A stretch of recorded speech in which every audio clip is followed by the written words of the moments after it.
సంగారెడ్డి జిల్లా నారాయణఖేడ్ నియోజకవర్గంలో బీజేపీ ఆధ్వర్యంలో మేరీ మాటి మేరా దేశ బైక్ ర్యాలీ భవానీ మందిర్ నుంచి రాజీవ్ గాంధీ చౌరస్తా వరకు జాతీయ జెండాలతో ర్యాలీ తీయడం జరిగింది. నారాయణఖేడ్ మాజీ ఎమ్మెల్యే విజయపాల్ రెడ్డి బెజవాడ సంఘం ఆధ్వర్యంలో ఈ బైక్ ర్యాలీ నిర్వహించారు. ఏవైతే మా ఉప్పు గ్రామ ప్రజలకు రావాల్సి ఉందో అన్ని దయచేసి ఇవ్వగలరు. ఆర్టీఓ దగ్గరికి పోయినా నాకు తెలియదు అంటుండో, అదే శ్రీనివాసరెడ్డి సార్ దగ్గరికి పోతే నువ్వు నాన్ లోకల్ అంటూ నాన్ లోకల్ అంటే ఏందో మాకు చెప్పాలి. ఆ రోజు మా భూములు అవసరం వచ్చినాయి, ఈరోజు ఎందుకు మాకు నష్టపరిస్తున్నారు. 18 years ప్యాకేజీ, ఇళ్ళ పైసలు రావాలి. చాలామంది మహిళలు ఒంటరి మహిళ అంటారు. ఒంటరి మహిళ అమ్మలేంది పిల్లలు ఎక్కడి నుంచి వచ్చారు, ఒంటరి మహిళ ఎలా అవుతుందని అడుగుతున్నా. ఒంటరి మహిళ అయితే ఎలా, ఒంటరి మహిళ ఎందుకు అంటారు. చాలామంది చాలా ఇబ్బంది పడుతున్నారు. దయచేసి ప్రభుత్వం వెంటనే ఆ రోజు ఒంటరి మహిళల జాగాలు తీసుకోలేదా, ఆ రోజు పైసలు ఇవ్వలేదా, ఆ రోజు సంతకాలు పెట్టలేదా, ఆ రోజు తెలియదా మేము నాన్ లోకల్ అని. లేదు నువ్వు మా నాన్ లోకల్ సంతకం పెట్టకు అంటే మా జాగాలు మాకు ఇవ్వండి, మేము ఆన్నే పోయి ఉంటాం. దయచేసి ప్రభుత్వానికి విన్నపం చేస్తున్నాము. ఎంత తొందరగా అంతా చేస్తే మేము చాలా ఇబ్బందులు పడుతున్నాము. చాలామంది బెంగటీలు చనిపోతున్నారు. ఒంటరి మహిళ అని చెప్పి 18 years ప్యాకేజ్ రాలేదని ఇండ్లు త్వరగా మంజూరు చేయాలి. అధికారులు స్పందించి వెంటనే ప్యాకేజీలు రాని వాళ్ళకు కూడా వెంటనే ఇవ్వాలి. డబుల్ బెడ్రూమ్లో ఉంచారు, రాక వాళ్ళు చాలా మంది బెంగటీలు చనిపోతున్నారు. దయచేసి అందరూ రాగలరు. ఆదివారం కనుక ఎవరు అందుబాటులో లేరు. ఇక్కడ కొంతమందికి ఇబ్బంది అవుతుంది, కొంతమంది పిల్లలు వాళ్ళు వీళ్ళు ఇబ్బంది పడతారు. అరే జరాగాలబ్బా, జరాగు చెప్పేది వినండి. మనం కూడా ఇప్పుడు ఏంటంటే ఇది ఒక శాంపిల్గానే మనం ఒక వారం రోజుల వరకు మన సమస్యలన్నీ పరిష్కరించకపోతే మనం పెద్ద ఎత్తున మళ్ళీ మనం రోడ్ ఎక్కుదాం. అప్పుడు ఏసీపీ గారు కూడా మనకు సహకరిస్తాడు. మనం ఇప్పుడు ఎందుకంటే ఆ సార్ను గౌరవించాలా. ఎందుకంటే ఇప్పుడు రెవెన్యూ వాళ్ళు కూడా వస్తుండ్రు, అధికారులు వస్తుండ్రు. మనం ఏసీపీ గారి ఆఫీసులోకి పోయి ఇంపార్టెంట్ సర్పంచులు, ఎంపీటీసీలు, ఉప సర్పంచులు, కొద్ది ప్రజాప్రతినిధులు అందరూ మనం అక్కడికి పోతే ఇప్పుడు అధికారులు వస్తారు. మనం అందరికీ మనతో మాట్లాడి సమస్య పరిష్కారం కాకపోతే మళ్ళీ మనం వారం రోజుల్లో మళ్ళీ రోడ్ ఎక్కుదాము. ఇది ఒక శాంపిల్ గానే మనం ఇదంతా సమ్మె విరమించినాము.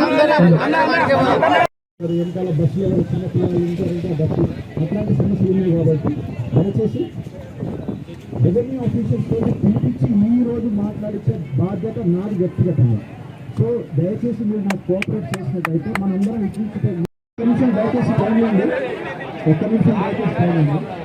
మీరు అందరికీ నమస్కారము. అందరి సమస్యలు నాకు తెలుసు, మీకు తెలుసు. నేను తప్పకుండా ఇది మేము ఏడాది నుండి మేము కష్టం చేసుకొని బతుకుతున్నాము. మేము దొంగతనానికి పోలే, దోపడానికి పోలే. మాకు ఫస్ట్ చెప్పినప్పుడు నీ ఇల్లు తాళం ఇచ్చినాకనే మా ఇంటికి రా అన్నాడు. అట్లాంటి వాడు ఇప్పుడు మమ్మల్ని తీసుకొచ్చి రోడ్డు మీద వేస్తే ఆ వచ్చిన పైసలు కూడా నాకు ఏం చెందలే. నా బాబు పైచవాతం వచ్చింది, 10 రూపాయలు కూడా చెందలేదు. ఆయనకు చెవులిన వాడు, ఆయన చెవులు పింఛన్ కూడా రాకుండా చేసి మరి వీళ్ళు చేస్తుండ్రా, మరి ఆయన చేస్తుంటా. నేను అందరు వచ్చినా కూడా 6 నెలలు అన్నే ఉన్నా. రేపు నీళ్ళు ఇచ్చిపోతారు అనగా నన్ను ఇక్కడికి వెళ్ళగొట్టింది.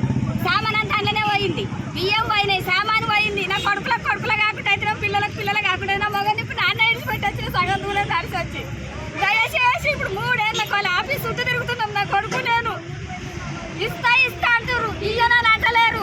మరి ఏమన్నా పోసుకొని చంపుమానుండ్రి. ఎందుకు ఇట్లా చేస్తారు? మమ్మల్ని నష్టం చేయొద్దు. మాకు దయచేసి అందరు కొంచెం చూడు, ఈ కాలు బతుకాము, మమ్మల్ని మాత్రం ఇబ్బంది పెట్టొద్దు. పల్లెపడకుండా నా భర్త దానికండి 10 నెలలు అయిపోయింది. నాకు 3 పిల్లలు. నాకు ఆడ వ్యవసాయం ఉండే, జాగుండే, అన్నీ ఉండే. నాకు ఈడ ఇస్తామన్నారు, ఇయ్యలే. ఒక్క ఇల్లు ఇచ్చి ఏం ఇయ్యలే.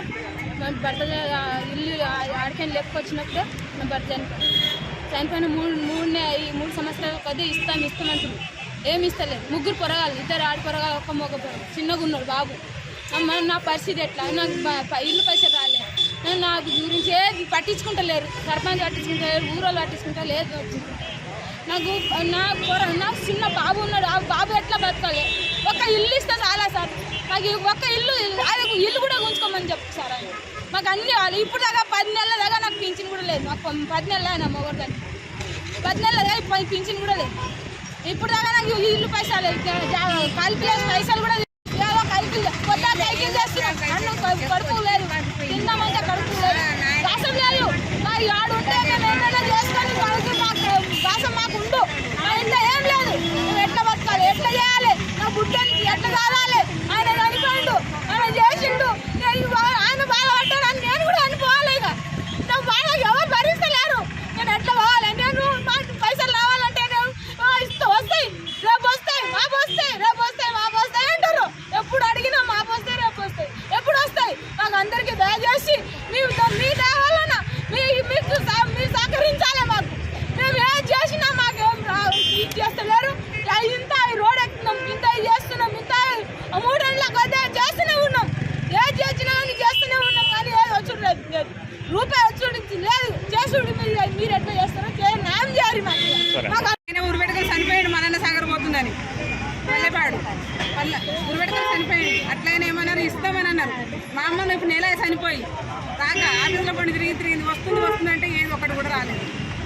రాలేదు, ఏది రాలేదు. ఇంట్లో పెట్టుకున్నారు నన్ను కొడుకులాగా.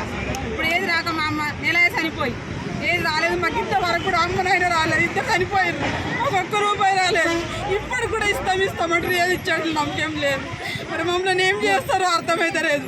ఇంట్లోకి వెళ్ళి వెళ్ళగొడతామంటే వెళ్ళగొడితే మేము ఎక్కడ పోవాలి పిల్లల్ని తీసుకొని? ఏదానికి ఎక్కడ పోయి ఉండాలి? మా పుణ్యానికి సాగలేదు. మా అమ్మ పోయింది, మా నాయన పోయారు. నన్ను ఇంట్లో పెట్టుకున్నారు.